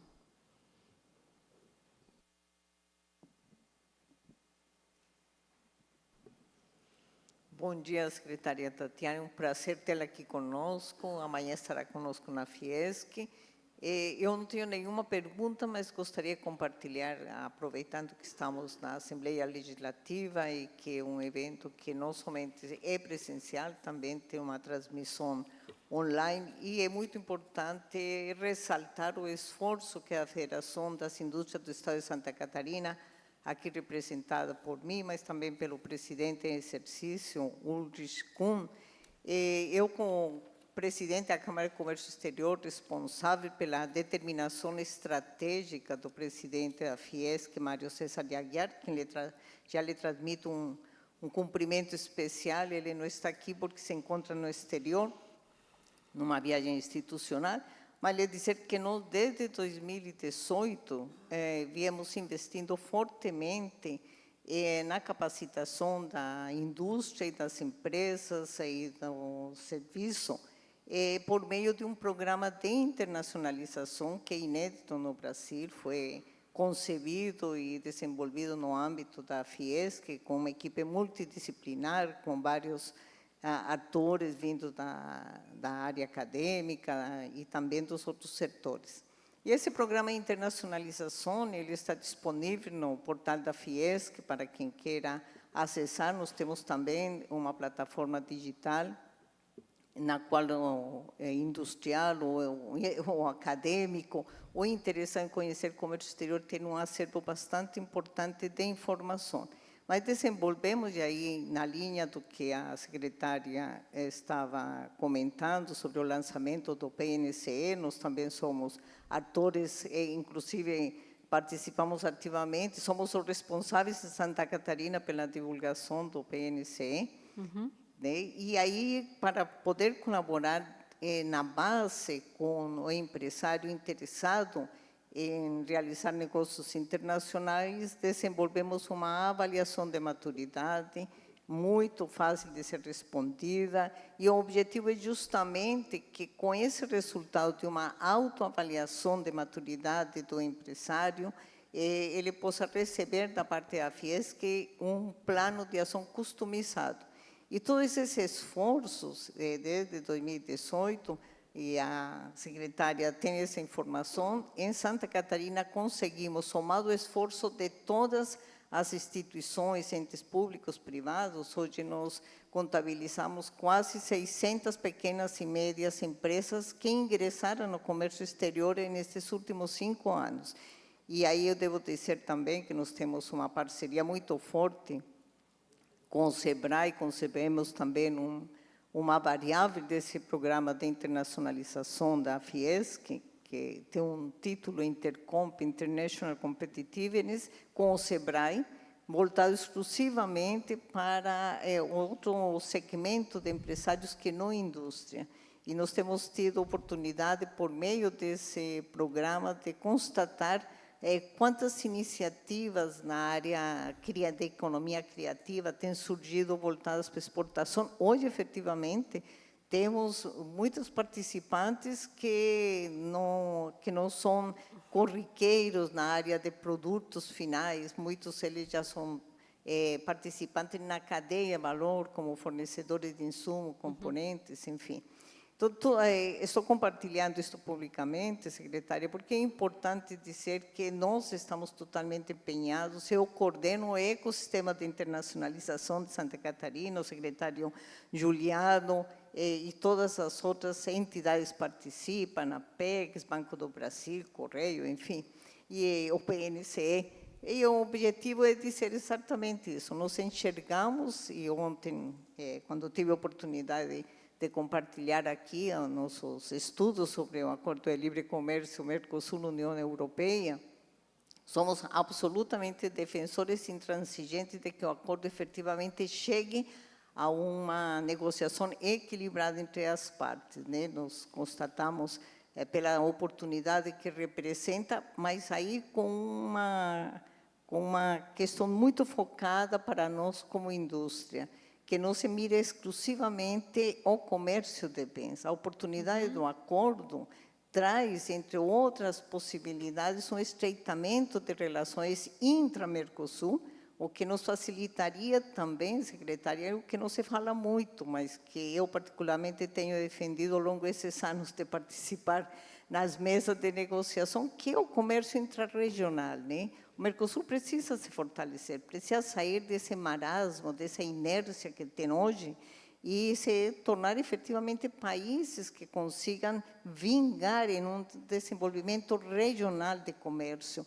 E aí uma transferência de tecnologia, uma associação de interesses que vão além apenas do comércio de bens. Então, eu lhe dizer novamente que, como Fiesc, como o Estado de Santa Catarina, é um prazer tê-la aqui e muito obrigada de verdade pelo compartilhamento do seu conhecimento e da sua experiência. Obrigada. Obrigada. Sou eu que agradeço, uma alegria contar com a sua presença aqui. Maria Tereza Bustamante é uma referência no comércio exterior, nos inspira a todos. Obrigada, Maitê. Eu gostaria só de fazer um comentário rápido. O trabalho da Fiesc é fundamental para a cultura exportadora no Estado. Nós contamos com vocês como parceiros do PNCE para que a gente possa fazer com que mais empresas catarinenses possam exportar. A Santa Catarina se destaca, como eu mencionei, em termos de empresas exportadoras, mas eu estou convencida de que tem muitas outras empresas que poderiam estar se beneficiando do comércio exterior no Estado. E por que isso é importante, né? Nós fizemos um estudo que mostra que as empresas que exportam remuneram melhor seus funcionários em relação às que não exportam, elas são mais longevas, elas resistem mais ao longo do tempo diante das dificuldades, elas são mais inovadoras, evidentemente, são mais produtivas, elas remuneram, elas contratam a mão de obra mais qualificada, ou seja, a exportação é, de fato, uma alavanca para crescimento econômico, para desenvolvimento regional, e a gente precisa levar isso para outras regiões do país, para o Estado, para empresas, enfim, cidades, regiões do Estado que ainda têm empresas com potencial exportador sem se beneficiar desse potencial. Queria só destacar aqui que a gente fala com muita frequência de bens, né? Mas o acordo com a União Europeia também tem a ver com serviços, a abertura do comércio de serviços, o serviço é cada vez mais importante para a economia global, investimentos, oportunidades de investimentos associadas à abertura de mercado, tanto para bens e serviços, oportunidades de parcerias tecnológicas, etc. Com muita frequência, as conversas sobre acordo Mercosul-União Europeia se focam em tarifas, em cronograma de desgravação tarifária, etc., mas é um acordo muito mais amplo do que isso. Acho que é isso, deputado. Sim. Olá. Secretária Tatiana, bom dia. É uma alegria enorme tê-la aqui, e uma alegria enorme também perceber, e eu fico tocado por isso, pelo olhar carinhoso que você tem em relação ao seu Estado. Eu depreendo do que você nos traz hoje, que, em relação ao acordo Mercosul-União Europeia, pode acontecer ainda tudo, inclusive nada. Então, o espectro de cenários, né, em relação aos resultados ainda é muito amplo. Como o Estado de Santa Catarina, dado que não existe ainda uma previsibilidade de cenário A, B ou C, como ele pode se preparar ainda para um espectro tão amplo de possíveis resultados, dado que a gente não tem ainda um direcionamento focal para direcionar os nossos esforços. Obrigado. Obrigada, Juliano, secretário Juliano. Eu diria, há duas dimensões para essa sua pergunta. A primeira dimensão é, se o Estado apoia o acordo, é importante que isso se faça sentir, né? Eu vejo o apoio da Fiesc, por exemplo, ao acordo, apoio da sociedade civil, apoio da Casa, né, Legislativa aqui do Estado, ou seja, se nós quisermos que esse acordo seja concluído, o apoio de todos é fundamental. Então, a preparação para o melhor cenário envolve a mobilização, a sensibilização, e eventos como este contribuem exatamente para isso. Então, aproveito a ocasião aqui para cumprimentar o deputado Fernando Crelli e o deputado Ivan Nats pela iniciativa. Sem isso, é muito difícil que a gente consiga obter o resultado mais favorável, que é a conclusão de um acordo equilibrado, é para isso que a gente trabalha. Em relação ou seja, se preparar para ajudar a viabilizar o acordo e depois se preparar para um acordo concluído. Eu estou trabalhando aqui com o melhor cenário, e aí a gente tem um cronograma de desgravação, e aí eu volto à questão das tarifas, mas a abertura comercial é paulatina, e é importante que os setores envolvidos estejam preparados não apenas, não é, para importações, é um acordo, é uma via de mão dupla, mas especialmente para aproveitar oportunidades decorrentes da abertura comercial que vai acontecer na União Europeia. E aí a Fiesc é fundamental, aí é fundamental o apoio de todos aqueles, inclusive do governo do Estado, para chamar a atenção para as empresas das oportunidades decorrentes do acordo, porque o acordo por si só não gera comércio. O que gera comércio são as empresas efetivamente buscando concretizar os negócios. O acordo abre o caminho, mas é necessário o apoio para que as empresas, de fato, aproveitem as oportunidades. Muito obrigado, secretária, pela brilhante palestra. Obrigado também ao senador Espiridião Amin. Convido a senhora a se colocar à frente do palco para que possa receber um presente da Assembleia Legislativa entregue pelos excelentíssimos deputados estaduais de Santa Catarina, Fernando Crelli e Ivan Nats. Por gentileza, gostaria também de aproveitar a oportunidade, gente, agradecer a todos vocês novamente por estarem conosco. Muitos já estavam na noite de ontem. E fazer o convite, daqui a pouquinho nós retornarmos aqui para a continuidade do nosso seminário, a partir das 14 horas, debate sobre a importância da integração interamericana. O palestrante é o Dr. Samo Sérgio Gonçalves Tossati, subsecretário de Negócios Internacionais do Estado de São Paulo, e também com a participação do Juliano, que é o nosso secretário, Juliano Froner, secretário de Articulação Internacional de Santa Catarina, intermediada pelo deputado Ivan Nats. Na sequência, teremos mais algumas mesas redondas, que serão extremamente importantes para que a gente possa avançar cada vez mais. E, Tatiana, muito obrigado pela sua participação conosco, pela aula, né, que você nos deu, e se prepare, porque depois disso aqui vai chover de solicitações, pedidos, e-mails lá na sua caixa de e-mail, solicitando a participação, ainda mais que as pessoas agora descobriram que você é catarinense. genuinamente nossa, né, um orgulho catarinense. Então, nossa gratidão, gratidão, né, do nosso querido amigo deputado Ivan Nats, a minha gratidão como presidente da comissão e de todos os 40 parlamentares aqui da Assembleia Legislativa. Então, uma salva de palmas para essa pessoa sensacional que é a Tatiana.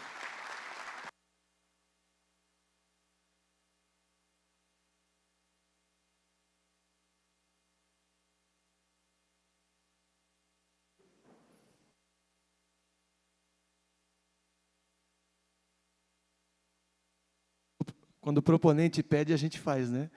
Então, aqueles que estão nos acompanhando de forma virtual, remota, pelo YouTube, pelas mídias sociais da Assembleia Legislativa, por gentileza, a partir das 14 horas estaremos novamente. Convide um amigo, um vizinho, né, um familiar e participe conosco. Grande abraço a todos.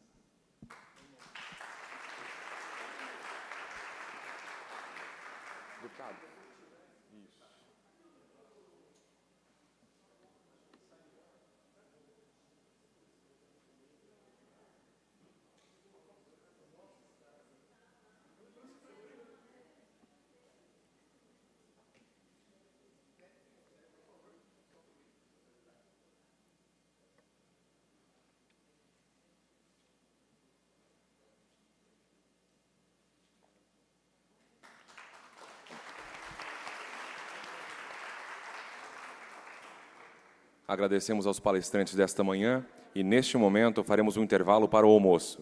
Retornaremos com o recredenciamento às 13 horas, 1h da tarde, e o reinício das atividades às 2h da tarde. Muito obrigado.